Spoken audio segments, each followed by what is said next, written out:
Hello दोस्तों, welcome to my channel check all time. दोस्तों, आज मैं अपनी पर्सनल मेरा जो खुद का अकाउंट है ज़ीरो दादा के साथ, उसके बारे में मैं कुछ आप लोगों सभी के साथ शेयर करना चाहूँगा।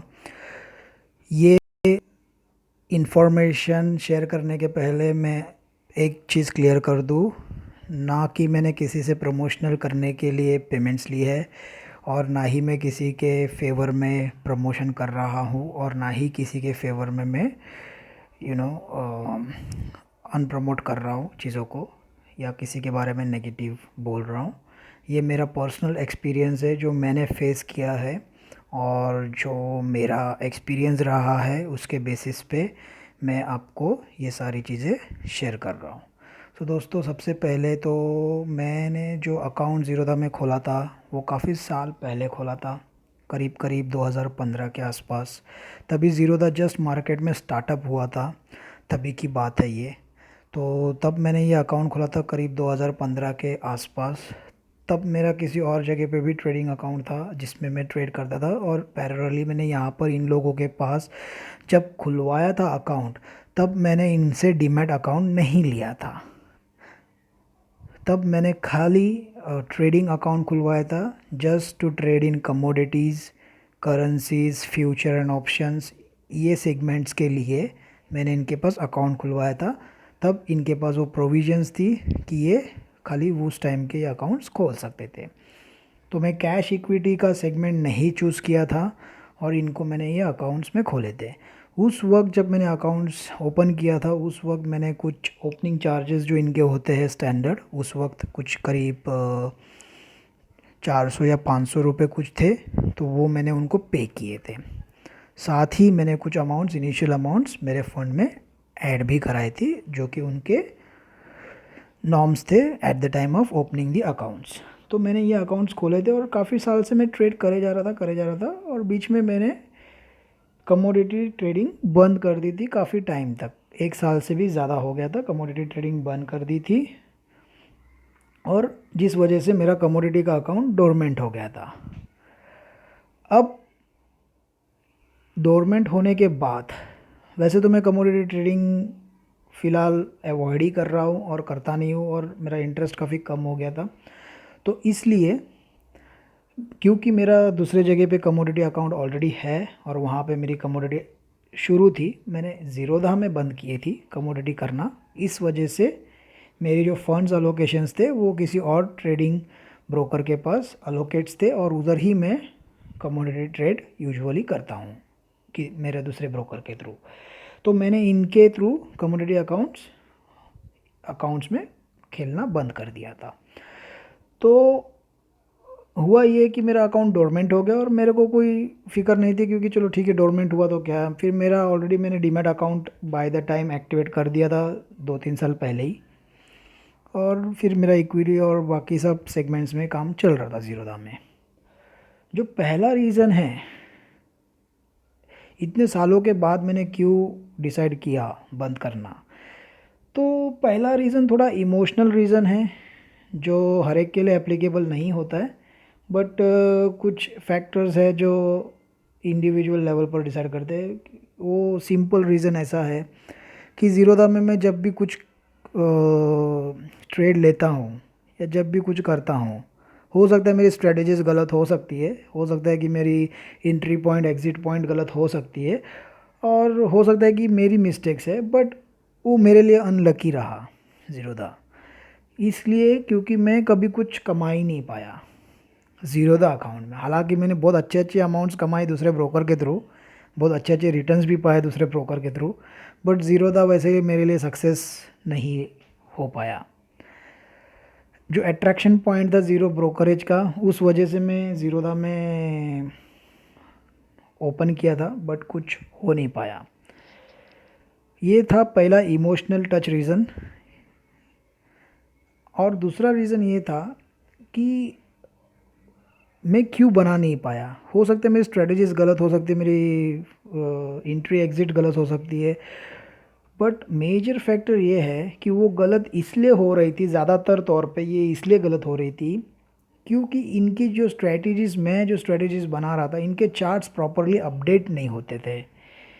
इनके चार्ट्स प्रॉपरली अपडेट नहीं होते थे, इनकी कोई भी इंडिकेटर्स प्रॉपरली फंक्शनिंग नहीं करते थे, और अगर फंक्शनिंग करते भी थे तो वो एग्जैक्ट लाइव रेट नहीं दिखाते थे। हालांकि इनके अगर आप देखोगे डॉक्यूमेंट्स तो उसमें आपको बोला जाएगा कि कुछ सेकंड्स का ही गैप होता है, बट एक्चुअली में वैसा नहीं होता है। जब एंड ऑफ द डे जब ट्रांजैक्शंस ख़त्म हो जाते हैं 3:30 के बाद, अगर आप देखोगे तो फैक्ट्स एंड फिगर्स सारे चेंज हो जाते हैं चार्ट्स पे। तो ये एक मेजर फैक्टर रहा जिसकी वजह से क्या होता था कि हम समझते हैं कि जैसे मान के चलो कि आपने कोई क्रॉस ओवर की स्ट्रैटेजी बनाई, अब उस मोमेंट पे आपको क्रॉस ओवर दे दिया, आपने एंट्री कर दी, ठीक है। बट आप जब 3:30 के बाद देखोगे या थोड़ा मिड नाइट में लेट नाइट देखोगे, जैसे 8 o'clock, तो आपको हल्का सा क्रॉस ओवर भी नहीं दिखेगा, वो हाल स्लाइडली वो लाइन टच हो गई रहेगी, जिसके वजह से और बाद में वो सडनली चेंज हो जाता है, या तो लाइन टच हुई है पूरी तरीके से क्रॉस ओवर नहीं हुआ है, और आप क्या करते हो फिर एंट्री हो जाती है। अब एंट्री तो हो गई, अब तो कुछ कर नहीं सकते। बस यही रीज़न है कि वो चीज़ें सब गलत है, ठीक है। दूसरा पैरामीटर ये है दोस्तों कि दो रीज़न तो मैंने आपको बता दिए, तीसरा रीज़न मैं अभी आपको क्विकली स्क्रीन पे लेके चलता हूँ। स्क्रीन पे मैं कुछ आपको मेल्स पे शो करता हूँ। जैसे मैंने आपको बताया था कि मेरा शुरू में मैंने आपको बताया था कि मेरा अकाउंट डोरमेंट हो गया था, ठीक है। अब डोरमेंट होने के बाद मैंने सोचा कि चलो यार एक्टिवेट करके रख देते हैं, क्या पता शायद कभी ब्रोकरेज के चक्कर में शायद मैं अगर कोई बड़ी पोजीशन बनाता हूँ तो मैं इस ब्रोकर के थ्रू बड़ी पोजीशन बना लूँगा, जिसमें मेरे को ब्रोकरेज काफ़ी कम लग सकता है। इस वजह से मैं सोचा कि चलो हम डोरमेंट अकाउंट है एक्टिवेट कर देते हैं।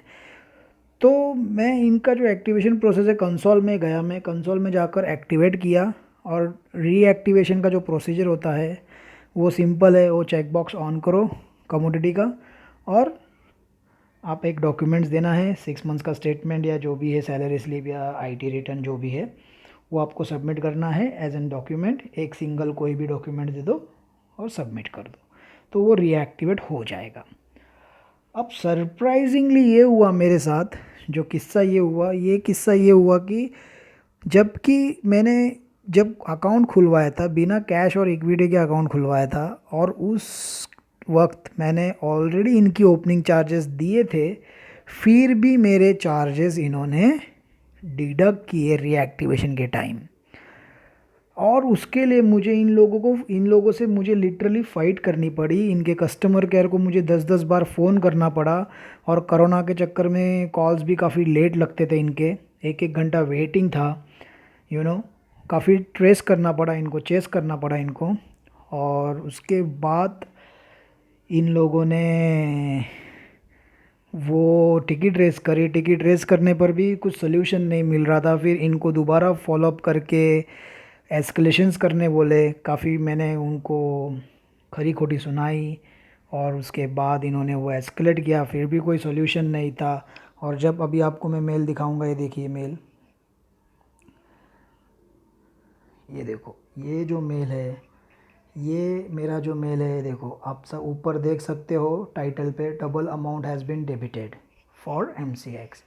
सो ये टिकट मैंने रेस करी थी, आप देख सकते हो। टोटल बीच में देखो 11 नंबर दिख रहा है आपको, दोनों जेड के बीच में 11 नंबर दिख रहा है आपको। ये 11 टाइम कम्युनिकेशन हुई, वाइस वर्सा, ठीक है। तो मैं आपके साथ ये सारा चीज़ शेयर करूँगा, आप देख लो। ये पहला कमेंट मुझे आता है कि डबल अमाउंट डिबिटेड जो भी है वो उन्होंने टिकट कंसर्न रेस कर दिया, ठीक है। मैं उनसे अपडेट मांग रहा हूँ इस मेल में, what is the update of reversal of debit amount. इसके ऊपर जवाब मुझे जब मिलता है तो सरप्राइजिंगली वो लिखते हैं कि हम चेक कर रहे हैं, जबकि हालांकि मैं ऑलरेडी काफ़ी बार खुद ही इनसे फॉलोअप कर चुका हूँ फ़ोन पे, फिर भी यही सेम जवाब मुझे मिल रहा है, ठीक है। उसके बाद आप देखोगे, ये शुभम करके जो बंदा है, इससे बात हुई थी, ठीक है। आप देखो, मैं वापस लिख रहा हूँ, still my money not at credit in my account and this issue still not resolve, ठीक है। ये मैं वापस उनको चिल्ला रहा हूँ, जो कि 3 मई की डेट है। आप डेट भी साथ साथ देख सकते हो। अब देखो, बड़ा जोक ये होता है कि नेक्स्ट डे जब मैं वापस फॉलोअप करता तो मेरे को रिस्पॉन्ड ये आता है कि हम ये टिकट कंसर्न डिपार्टमेंट में फॉरवर्ड करते। तो अभी तक ये लोग कर क्या रहे थे? अभी तक इन लोगों ने ये टिकट कंसर्न डिपार्टमेंट टीम को क्यों नहीं दी? तो इस तरीके से दोस्तों आप देख सकते हो बहुत सारे मैंने कम्युनिकेशन किए, और एक अंत में मेरे को जो रिप्लाई मिलता है वो कुछ इस तरीके से मिलता है कि we request to share the screenshot of bank statement for commodity account opening fees to check and assist further. अरे भाई, मैंने ऑलरेडी आपको पे किया है, आप मेरे ब्रोकर हो, क्या आपके पास मेरी अकाउंट इन्फॉर्मेशन नहीं है कि मैंने पेड किए हैं नहीं किए हैं? वो मुझे दोबारा मांग रहे हैं। अब मैंने जिस अकाउंट से पे किए थे इनको, उस वक्त मैंने जो चेक इनको इशू किया था वो चेक किसी दूसरे बैंक का था। उस बैंक से मैंने इनको चेक इशू किया था, वो बैंक अकाउंट मैंने क्लोज़ कर दिया है कब का। अब उसकी स्टेटमेंट मैं कहाँ से लाऊं? तो जब मैं उसको रिप्लाई करता हूं तो देखिए, आप देख सकते हो मेरा रिप्लाई है। मैंने उसको ये रिप्लाई किया है, कहाँ गया,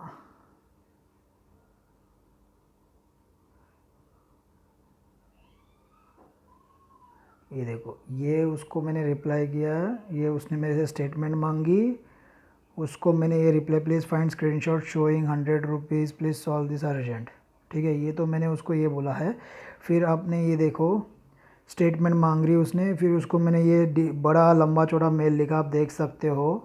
ठीक है, तो मैंने उसको कुछ क्वेश्चंस पूछा कि मैंने अगर पेड ही नहीं किया आपके हिसाब से और आपको मेरे स्टेटमेंट्स पे शंका है, तो फिर आपने मुझे अभी तक ट्रेड अलाउ कैसे किया, मैंने कमोडिटी में ट्रेड कैसे किया? फिर जब आपको मैंने पेड ही नहीं किया तो कमोडिटी में पेड कैसे किया? तो ये सारे क्वेश्चंस मैंने उनको पूछे, जवाब मांगे, क्वेश्चन पूछे। तो अगर ऐसा है तो फिर आप मुझे बताओ, फिर मैंने ट्रेड कैसे किया कमोडिटी में? अगर मैंने पे नहीं किया तो आपने कैसे मुझे अलाउ किया ट्रेड करने के लिए? तो उनके पास उसका कोई जवाब था नहीं, और अंत में आप देखो उनके पास ये कोई भी जवाब नहीं था। आप देख सकते हो, इसके बाद कोई रेस्पॉन्स ही नहीं आया है उनका।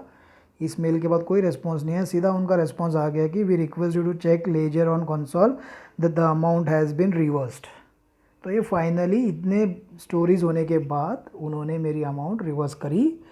मैंने उसी मोमेंट पे, उसके नेक्स्ट डे ही मैंने अकाउंट को क्लोज़ मार दिया। वो भी आपको दिखा देता हूँ, मैंने परमानेंटली अकाउंट क्लोज़ कर दिया। ये देखिए, क्लोज़ में अकाउंट का मैंने ये आपको एक टिकट रेस कर दिया है, और ये अकाउंट मैंने ऑफिशियली क्लोज़ कर दिया है permanently, including commodity, equity, demat, सारी चीज़ें टोटली क्लोज़ कर दी।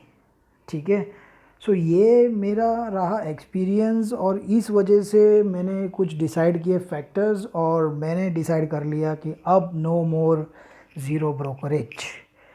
बिकॉज़ कुछ चीज़ें हमें फ्री मिल रही है, बट साथ में तकलीफ़ें भी आ रही है, सर दर्द भी आ रहा है। अब इतने छोटी छोटी चीज़ों पे ध्यान रखना और मुश्किल हो जाता है। ज़ीरोधा का जो मेन पर्पज़ है टेक्निकल चार्ट्स, वो वीक है, फुल प्रूफ नहीं है। मैक्सिमम टाइम हमारी जो स्ट्रैटेजीज़ होती है वो काम ही नहीं करेगी, वो फेल्ड होगी। बहुत बार ऐसी चीज़ें होगी कि आपकी अकाउंट्स में कुछ अमाउंट्स में डेबिट्स हो जाएंगे, उसकी क्लैरिटी नहीं मिल पाएगी, और सारा चीज़ ऑनलाइन होने की वजह से हम इनको कॉल पे कितना बोल बोल के भी कितना बोलेंगे। तो बस यही सारे फैक्टर्स मैंने नोटिस किए, और मैंने सोच लिया कि अब ख़त्म करते हैं ज़ीरो ब्रोकरेज। और अब मैंने ज़ीरोधा में ऑफिशियली अकाउंट अपना क्लोज़ किया है, और मैं किसी दिन दूसरा वीडियो बनाऊंगा, ताकि ये वीडियो काफ़ी लंबी हो जाएगी। तो मैं किसी दिन एक वीडियो बनाऊंगा कि ज़ीरोधा अकाउंट क्लोज़ कैसे करते हैं, उसके ऊपर, और क्या प्रोसीजर और स्टेप्स मैंने फॉलो किए, वो उसके ऊपर मैं आपको डिटेल वीडियो एक बना के शेयर करूँगा। तब तक के लिए शुक्रिया watching my videos. Do share my videos, and if you have not subscribed my video, please like it, subscribe it. Thank you.